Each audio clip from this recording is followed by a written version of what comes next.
नमस्कार मित्रांनो, स्वागत आहे तुमचं सागर डुकरे ऑफिशियल या चॅनलवर. बरेच जणांचं म्हणणं असं आहे की मला एक दोन कमेंट आल्या होत्या की म्हण दादा आपल्याकडं शेतीचं प्रमाण कमी आहे आणि आपल्याकडं पाणी पण कमी आहे, तर सुक्या चाऱ्यावर शेळी पालन होईल का?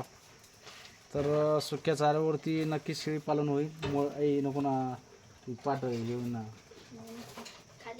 तर सुक्या चाऱ्यावर पण नक्कीच शेळी पालन होऊ शकतं मित्रांनो. नुसतं सुक्या चाऱ्यावर बरेच जण शेळी पालन करतायत. आपण पण पहिले 2 वर्षे सुक्या चाऱ्यावरच केलेलं आहे. ज्यावेळेस आपण छत्रपती संभाजीनगरहून गावाकडं आलतो लॉकडाऊनमध्ये, त्यावेळेस आपल्याकडं हिरव्या चाऱ्याचं नियोजन नव्हतं, तर आपण त्यावेळेस सुक्या चाऱ्यावर शेळी पालन केलं होतं. सुका चारा आता कोणकोणता लागणार त्याच्याविषयी आपण माहिती थोडक्यात तुम्हाला सांगण्याचा प्रयत्न करतो. आणि सुका चारा चा वापर कसा करायचा जेणेकरून आपल्याला हिरवा चाऱ्याचं जास्त काम पडणार नाही, तर जास्त म्हणजे कमी प्रमाणात काम पडतं आहे. तर आपला सुका चारा किती महिने लागतो आहे आणि नंतर आपण कसं नियोजन करायचं हे सर्व माहिती आपण या व्हिडिओमध्ये बघणार आहे. व्हिडिओ शेवटपर्यंत बघा. व्हिडिओ आवडल्यास व्हिडिओला लाईक करा. नवीन असाल तर आपल्या चॅनलला नक्की सबस्क्राईब करा. चला तर आपण आजच्या विषयाला सुरुवात करूया. सुका चारा सर्वप्रथम काय करायचं, आता उन्हाळे दिवस असतात, आता सध्या उन्हाळा आहे, याच्या अगोदर समजा आपलं नियोजन होऊन गेलं आहे. कारण की उन्हाळ्यामध्ये हिवाळ्यामध्ये ज्यावेळेस आपल्या तुरी निघतात त्यावेळेस तुरीचं भुसकट जमा करायचं. त्याच्यानंतर उन्हाळ्यामध्ये हरभऱ्याचं भुसकट असतं ते जमा करायचं, कडबा जमा करायचा.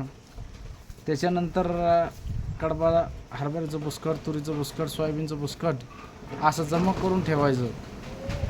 आणि याच्या व्यतिरिक्त जर तुमच्या आजूबाजूला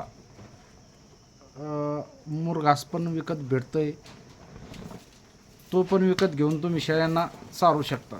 कडबा पण विकत घ्यायचा. कडबा विकत घेऊन आज बरेच जण असे शेळीपालक आहेत की ते बाहेरून विकत घेऊन चारा विकत घेऊन शेळीपालन करतायत. तसं तुम्ही पण करू शकता. तर काय करायचं माहिती का, आपल्याला अडचण फक्त 8 महिन्याची आहे मित्रांनो. एक तर पावसाळा आणि हिवाळा. उन्हाळ्यामध्ये आपल्या शेळ्या बाहेर फिरतात चारण्यासाठी, ज्यावेळेस आपल्याला चाऱ्याचं प्रमाण कमी लागतं.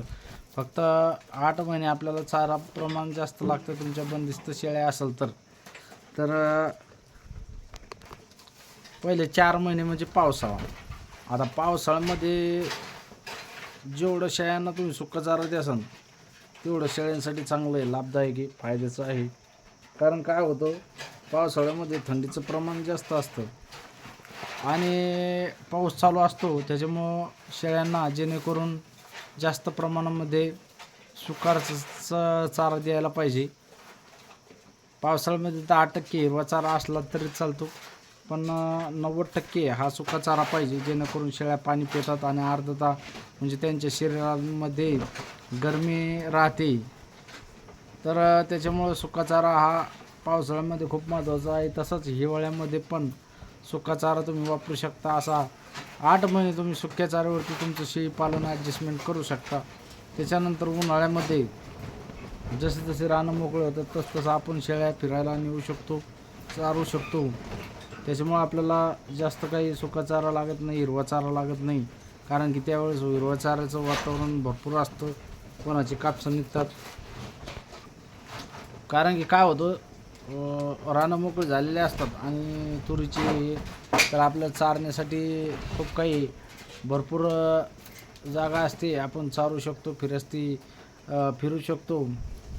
तर आपण सुरुवातीला 2 शेळ्या घेतल्या होत्या मित्रांनो. त्या 2 शेळ्याच्या सुरुवातीला आपण ज्यावेळेस लॉकडाऊन होता त्यावेळेस 2 शेळ्यावरती आपण म्हणजे सुक्या चाऱ्यावर त्यांचं उदरनिर्वाह केलं 2 वर्ष. आणि 2 वर्षाच्या नंतर विहिरीमध्ये मोटर टाकून लॉकडाऊनमध्ये पाणी आल्याच्या नंतर मग आपण विहिरीत मोटर टाकून नंतर आपलं याचं नियोजन केलं. आपण हिरव्या चाऱ्याचं नियोजन केलं. मग त्याच्यामध्ये मेथी घास हे लागवड केली.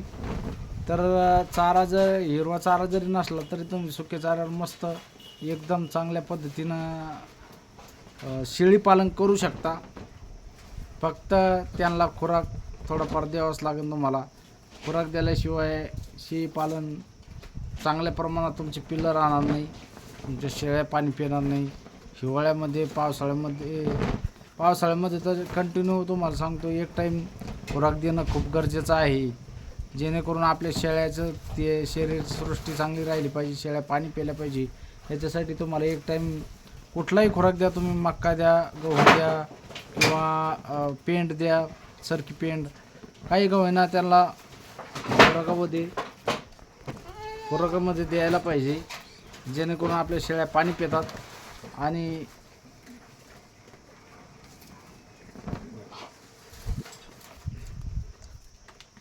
तर मित्रांनो नक्कीच तुम्ही शेळीपालन हे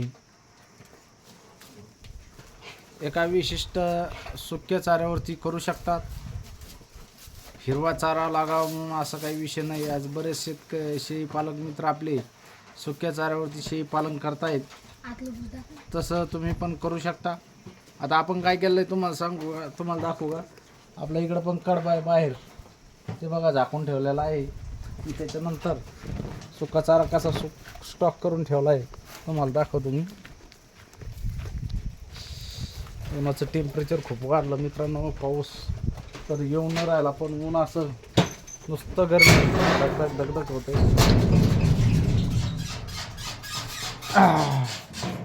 बघा हे भोत दिसतात तुम्हाला. याच्यामध्ये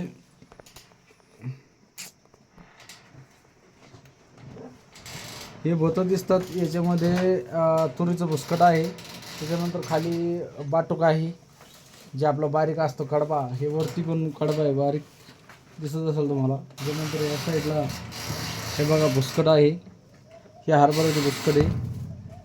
आणि हे बघा याच्यामध्ये खुराक आहे, याच्यामध्ये गव्हाचं एखाद्यामध्ये गहू आहे, एखाद्यामध्ये गव्हाचा भरडा आहे, एकामध्ये हरभऱ्याचा भरडा आहे. असं स्टॉक करून ठेवलेलं आहे. पावसामुळं आपण डायरेक्ट आपल्या रूममध्ये स्टॉक केलेला आहे.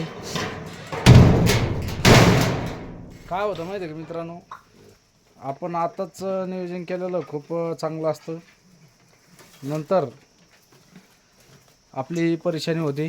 त्याच्यामुळं लवकरात लवकर शेळीपालन जर करायचं असेल तर अगोदर शेळ्या विकत आणायच्या अगोदर चाऱ्याचं नियोजन लावणं खूप गरजेचं आहे. चाऱ्याचं नियोजन केल्याच्या नंतर शेळ्या तुम्ही एका दिवसामध्ये आणू शकता आणि आपल्या शेडवरती ठेवू शकतात. शेळ्यांचा काही विषय नाही आहे. तर जसं हरभऱ्याच्या गोष्टीवर असं आहे मित्रांनो. तुम्ही पण शेळीपालन करायचं असेल तर अशा पद्धतीनं करू शकता. व्हिडिओ आवडल्यास व्हिडिओला लाईक करा. धन्यवाद. जय जवान, जय किसान, जय हिंद, जय महाराष्ट्र.